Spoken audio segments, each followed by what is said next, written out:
So how do we introduce a cat to water so that it doesn't react badly? You know, cats react to things that they are unfamiliar with, the fear of the unknown, or sometimes a reaction to a previous bad experience. So when we're giving a cat a bath for the first time, or it's the first time you yourself are handling it, this would be the process that you would go through to introduce it to water. You want to put your hand on its scruff right here. We don't have to scruff it hard at this point. We may not have to scruff it with a whole lot of pressure at all, but we want to keep our hand here right on the scruff to be at the ready. The goal here is to maintain calm, confident control so that things don't get out of hand. So I've got my hand here, my scruffing hand here. I'm going to aim my single hand control nozzle here. That means with one hand I can control on, off, and low pressure, high pressure. I'm going to aim this away from the cat. I'm trying to do this so that my arm isn't in the way of the video. Away from the cat while I keep a scruff on it. Now, if I've got a jumper or one that I'm not sure is going to jump, that means a new cat to me, I am going to put my forearm down across its back. I turn the water on over here away from the cat. Now, there was no reaction from this cat. Of course, she's had a bath many times. But trust me, I have groomed tens of thousands of cats in my day so far, and I have groomed, well, most of those have never had a bath before until I was grooming them for the first time. And so this is the process I use. Holding it here, my arm is here at the ready. That's to keep it from jumping around and flailing and getting out of control. Again, calm, confident control. And also I am reading this cat's reaction through my hand and arm. The cat is also reading my confidence level through my hand and arm. And this is so critical. So I start the water here at the back of the tub. If there is a reaction that there's a reaction from the cat that I need to ease into, I will know it immediately. If I don't get much of a reaction, or when I feel that cat start to respond to the sound of that water and the confidence and control, confident control in my hand, then I will work up to the tail. I can actually check the water temperature right here on my elbow. Work up the tail and up the back of the body. And as we have that calm, confident control going on, and the cat's reaction is not one of flailing and getting frantic, then we can work up the body. And at this point, I know I've got a cat that's reacting very well to this whole thing. Well, she says, just kidding. And now I can ease her into getting her wet completely. So that is the process that I use to introduce every single cat to the bath. And it is also the same process I use to introduce them to the high velocity dryer. Now I'm actually wetting, as I wet her down, I'm using my Chubbs Bar, pet shampoo bar here you can see the soap kind of going right into her coat there. I'm using that to just wet her down. I'm hoping she'll pee right now because, you know, it's early in the morning as I'm filming this, and she got scooped up out of her cozy bed. And so we want to encourage a little urination going on here. And see, as I'm getting her wet and working that in, you got to really get that water into the coat there. I hold the ears down as I come over the head. I'm definitely going to wash that grubby little face because this is a Persian and I get all kinds of ooey gooey here. So definitely going to be washing that face. You can see how this is all about handling this seminar. It's not about the bath per se, it's about the handling. And so I want you just to pay attention to what my hand is doing here as you see how I'm keeping this cat under control with my left hand here. And I'm also using the nozzle very tight and close to the body. So you see, I have constant contact pretty much with this cat as I am getting her wet. Now she's pretty saturated, so I'm gonna start to lather her up here.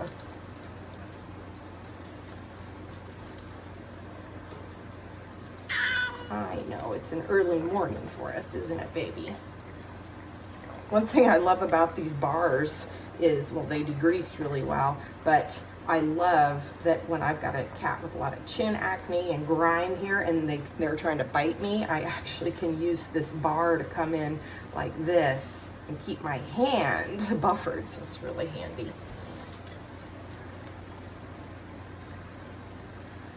Now I can feel underneath here that I'm gonna have to add some more water down the back legs and the belly area, maybe a little bit in the tail, just to really penetrate this thick coat. She's got a very thick coat. Before I get too much into this,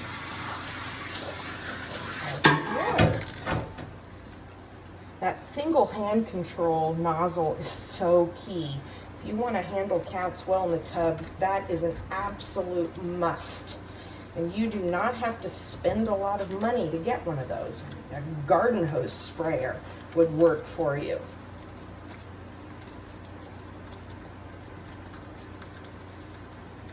Get that nice and creamy. Those legs get so greasy. Well, everything gets greasy, but those paws, those legs, are one of the worst places. So we really want to get that nice. Now, I know people are going, what would you do if that cat was trying to jump out of the tub? Well, I've had my share of those. And so it's really simple. I would constantly have my hand up here around the scruff area or around the chest, depending on what it was doing. Now, most cats, if you ease them into the water, like I just showed you, then most cats will stay in the tub. Now, that's not to say they won't be trying to bite you while they're in the tub, but I do find that most cats calm down, most aggressive cats calm down while they're completely wet and soapy, and I'm able to groom them or bathe them without too much trouble, keeping my hands on them in one way or another at all times. Yes, there are some I have to scruff the entire time that I'm bathing them, and then I also use the air muzzle. And if they're trying to bite or that is a risk factor, then I will absolutely keep that air muzzle on while I bathe them until after I have lathered and rinsed the body 2 times. That's what I do for most cats. And then I will take it off and do the head. So that everything else is done, I just have to do the head at that point. Now, obviously, if a cat's trying to bite me, coming from this angle is not going to be something I would ever do. I would be literally scruffing that cat the whole time, going like this to get the chin. I'd let the bar work for me, like this. And then I would always come in from the top. See, this is a Persian. We've got a lot of eye goo going on here. So if I have to come in from the top, that's what I do. You see what she's pushing into my finger? That is a natural reaction when you get right in here. They push into your finger. That's a real distraction to a cat. So typically, if I've got them like this and they're trying to bite, and I come in like this, I'll save a small piece of, let's see if I can find one here. Small piece of Chubbs Bar, and I don't see one. Well, wait a minute, hold on. Little piece like this, come in from the top and get in that little crevice right there. If I've got a real biter on my hands, I don't want my hand to be in front of those teeth at all. And then it's time to rinse, so I get busy with the rinsing right away. Keep that water going. Water's a real distraction. Ears down as I come down over the face. I want to make sure and wipe the water away from that nose. You've got that brachycephalic head, so it's so important not to get the water up the nose. So don't just flush the face and let it cool. That would not be a good reaction from the cat at all. Just rinsed out. I need this about 95% rinsed out. I can already feel she's getting squeaky clean. Getting all that grease out, just so wonderful. And then I am going to lather and rinse again. And if a cat is excessively bad, that may need a 3rd application, or I would use some Groomers goop on the dry coat first, and then the 2 lathers of Chubbs Bar. So see how quickly this lathers up. here the second time. Coco, you got a fat belly. It's all those treats you've been eating.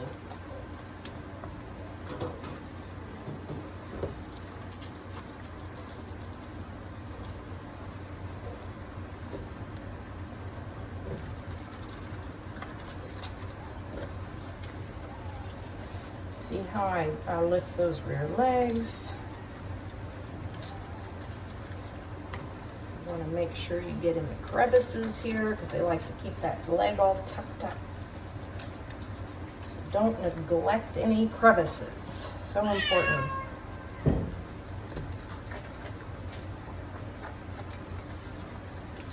And again, if I had a cat that was trying to bite me while doing all this, it would be wearing the air muzzle, and I would complete the entire bath on the body, get it all rinsed out, have it all squeaky clean, and then I would take the air muzzle off and finish with on the head. So that is the only thing I would have to do while the air muzzle was not on the cat. Don't neglect that ear area too. It gets so waxy in there.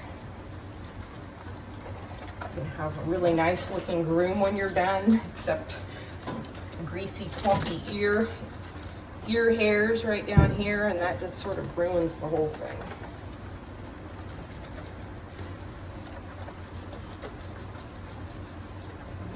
All right, you feel good, Coco.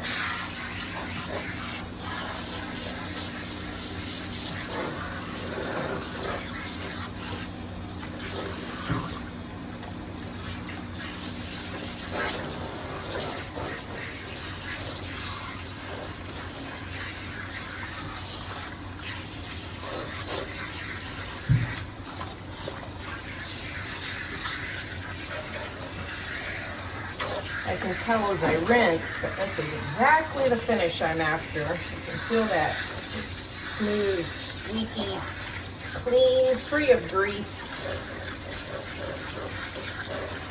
The hair looks real smooth as I rinse. No chunky separation.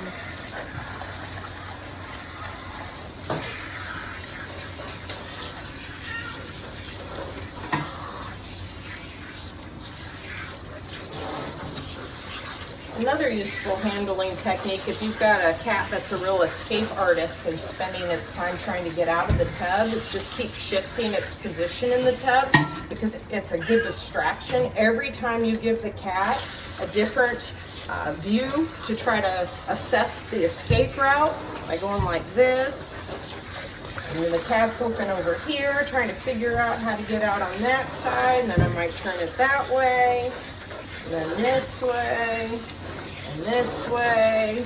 I keep the cat guessing at all times. So there is definitely a real art to doing this with those cats that are determined to be getting out of the tub. Now, fortunately, they are few and far between if you master that introduction to water. And sometimes you might encounter a cat that needs to be rehabbed from a very bad prior experience with another groomer or with the owner, perhaps. I've had quite a few of those types of cats over the years where I have had to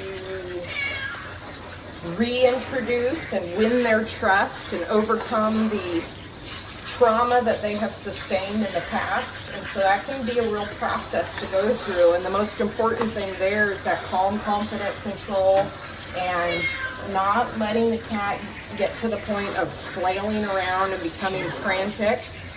Also, you want consistency. That means frequent bathing. I would say once a month until you get that under control. And that's really about how often they need to be groomed anyway. But if you let 6 months go by, a year go by between grooms, then you're never going to make any headway with rehabbing a cat. All right, so you can listen to this. You hear that squeak? I don't know if you can hear that in the video, but that's squeaky clean. So she is ready to get her eyes and ears wiped down after the bath and be dried with the high velocity dryer. And I would introduce her to the dryer the exact same way I introduced her to the water. Pretty much that same method.